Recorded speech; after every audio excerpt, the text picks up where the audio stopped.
this time and talked about how important it is to turn the page and get ready for what's ahead and the challenges that go with that. Honestly, it's a similar message today. The biggest difference is the record. And they were way different, but the message should still be similar each and every year as you're going through it and the process that you go through to get there. So whether you kick ass and throw a hell of a year or not nearly enough wins, the only carryovers I really want are the lessons that you want to take, from that season and don't repeat them again. And there are plenty for us. But as it begins, there's a cool part to this process. We had free agency meetings last week. Now here and doing a lot of the interviews in the evenings. There's a lot of cool things that start during this week in envisioning, what parts of your team could look different, by adding some of the players. So with all that said, glad to get rocking with you guys, and we'll go through it all. Coach, I know you're a huge supporter of emerging vets and players. How much do you lean on mental health for your players and these guys that are coming out for mental health? Yeah, it's a big deal, and I think, first off, it's heartbreaking to hear, about Rondale. I'm hopeful that we get to a point that we're not talking about mental health just when a tragedy hits, but that we're talking about it on a regular basis. Then we know we're making real strides in that. One of the things from the NFL standpoint, the advancements we've made is in player engagement and knowing that each team, has a full team there ready to help and support and put those resources into effect. But that would be my my hope that we're talking about it way more than just when tragedy takes place.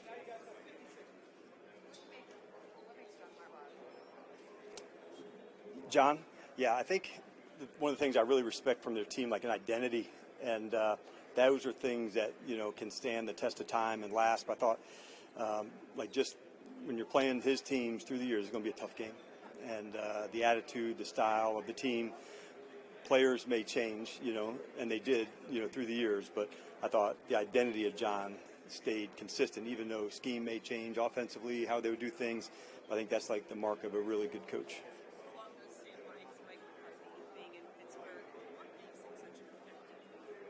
Yeah, isn't that awesome to have Mike back in Pittsburgh of all places?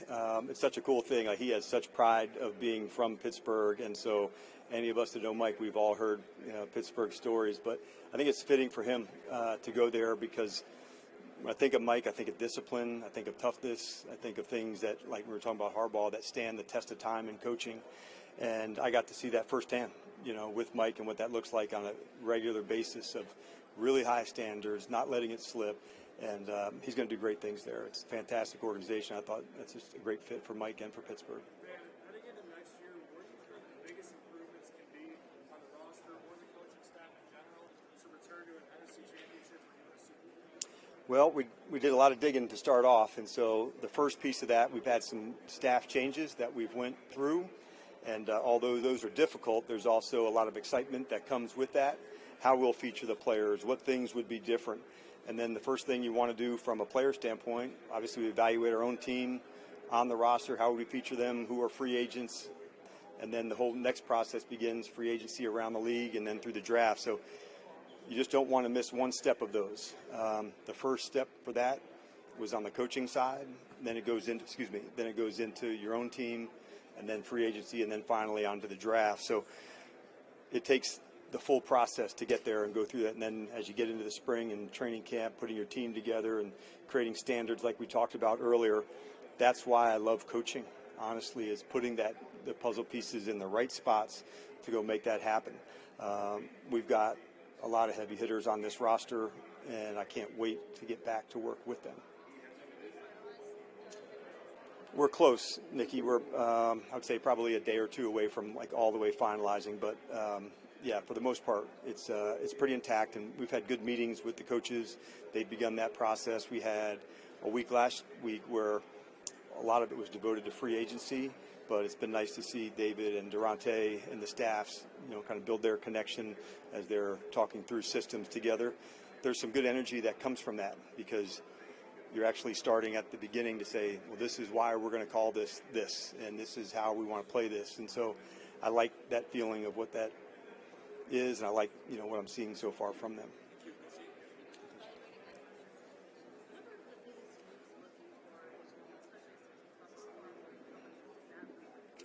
Yeah, it matters a lot because that ability to affect the QB, it's one of the biggest tenets in winning the game, for obviously scoring and that, but the ability to hit and pressure the quarterback, it also forces takeaways. Those are like things. So you want to see somebody that has demonstrated speed and initial quickness to beat somebody on the field. And I think that can be one thing as we get into this week and you hear timings and that, hey man, let's go back to that demonstrated speed on the field and playmaking ability. And so that at the top is what I see. But beating somebody to the punch, having an explosive, get off to make someone feel like overwhelmed, that's what all of the great rushers have.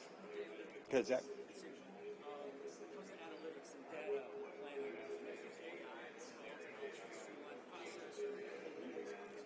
Yes, and it keeps gaining momentum and strength, and it's one of the things I love about coaching, Zach, because what we once did, 10 years ago is different than how we do things today, where analytics was just called statistics, and we use those in certain ways, and now that's grown as much. And how do we simulate models for game management? How can we simulate in-game practice models to show coaching down and distances, different personnels, points of the game?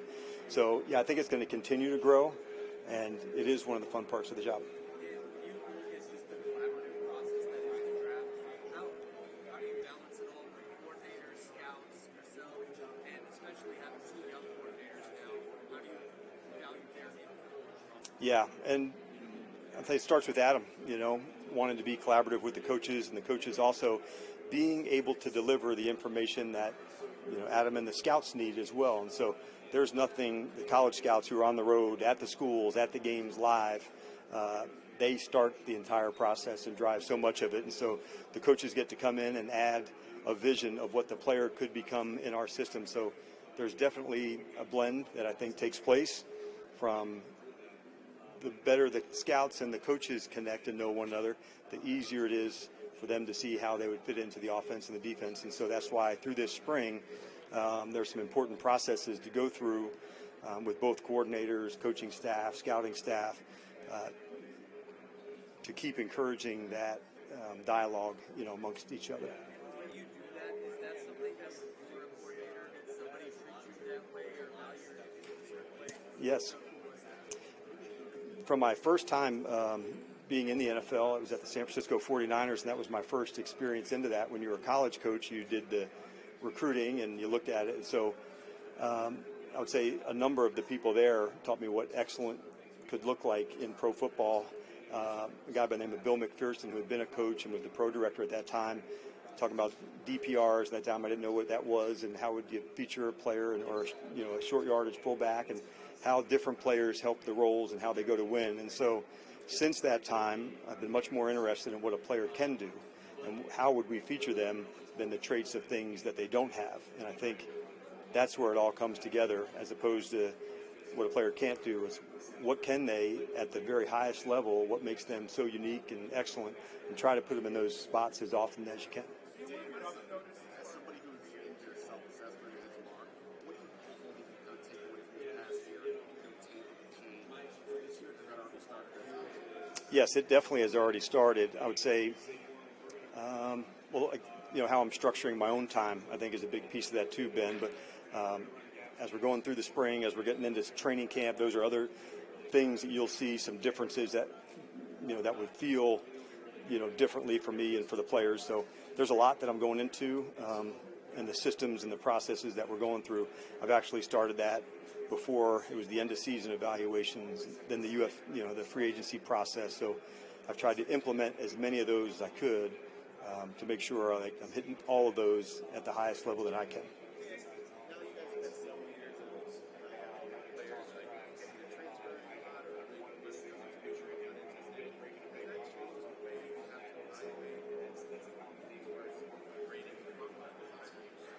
I don't think it's changed the way you evaluate, but I do think there's a different perspective of them coming in with their first paycheck. That was a question years ago. What are you going to get, or when you have this signing bonus? And so the fact that some of that's already taking place, there's actually a little less of that for the player when they come, to your organization right away. So in some ways, there's some advantages that I feel. It's interesting to hear the different spots along the ways. Why do guys transfer? Was it opportunity, or for more playing time, or a financially better scenario for themselves? And hearing those stories are helpful, but the evaluation piece has stayed consistent. It does help that you now can even see him in a different system. Okay, what was he playing here?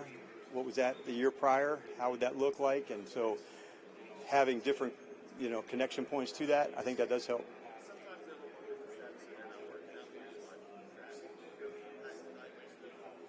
No, that's their choice. But I think the part that does, I always come back to is what's that demonstrated tape look like? And the workouts help, but sometimes even for here, obviously I haven't seen all the players yet. So the interview portion and getting to know them without any bias, sometimes that can help. And then I'll write something down that they said, okay, is that real? Is that accurate? And I'll follow up on that. But I do like when I see them do that for the movements in there, and between here and pro days, we'll see that. But I think at the end, it still comes down to their football performances.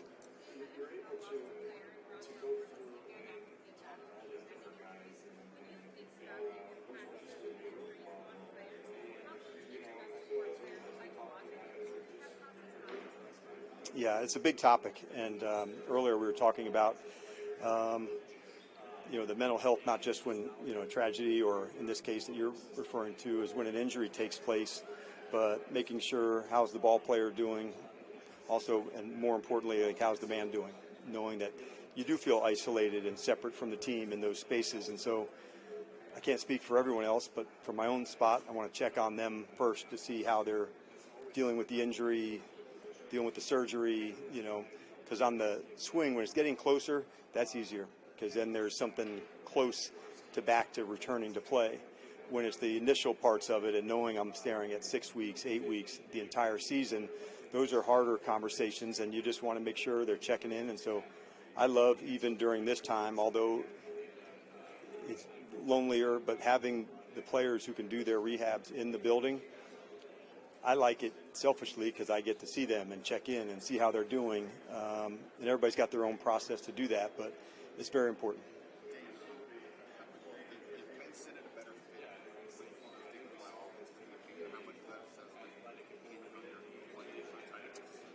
Yeah, well, I'd say featuring Ben in the ways, that he can do his things. It's in the backfield. It's, through to compare him to Zach. They're way different skill sets, So I know they're both playing tight end, but they're featured differently in that way. And so what I do know is him on the move, and whether it's the run game, pass game, running away from people, maybe not finding the zone and stopping. Those are differences, and I'm looking forward to seeing that this year. Yeah.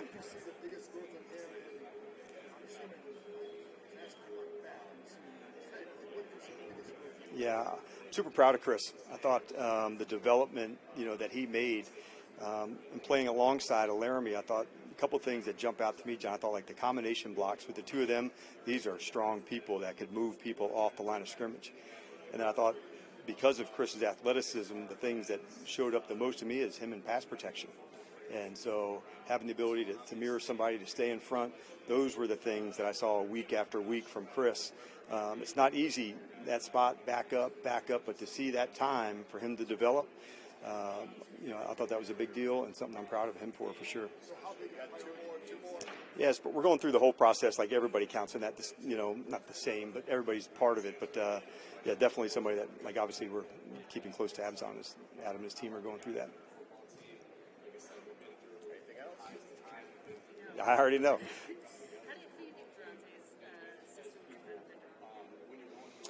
I think the versatility will help in some of that, Nikki. What's so much fun about coaching Duran, he's big enough to be a 3-4 end. You guys saw some of that here early on.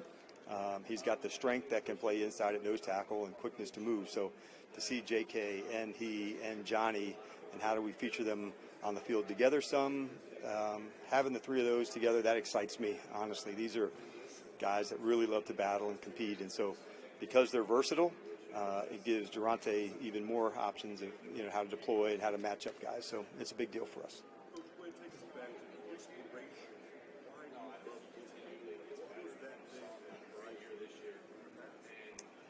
I think it drives like competition and connection. That's what drives me. From the game, from when I started playing, the connection, being on a team. I've been on over 70 of them in my life of teams, and I've always felt that's when I'm at my best. And then I love the competition, whether it was football, other sports to go, but that's the thing that has always driven me, why I wanted to get from playing even into coaching. It's the connection and the competition. All right. Thanks, TP. All right. See you guys.